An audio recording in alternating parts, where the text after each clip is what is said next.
দুপুরে আজকে চিকেন বানাবো একটু অন্যরকম ভাবে। তার জন্য চিকেনটাকে আগে ম্যারিনেট করে রাখলাম নুন, গোলমরিচ আর সাথে টক দই দিয়ে। শ্রীহুর জন্য বানাবো এখন খিচুড়ি।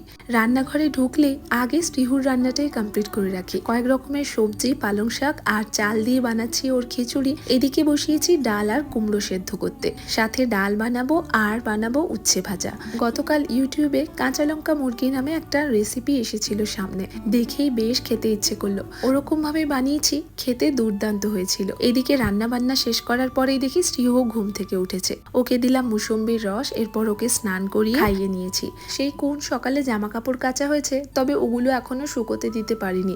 লাঞ্চ করার আগে শ্রীহুকে নিয়ে ছাদে এসেছি, ও আমাকে কাজে হেল্প করছিল।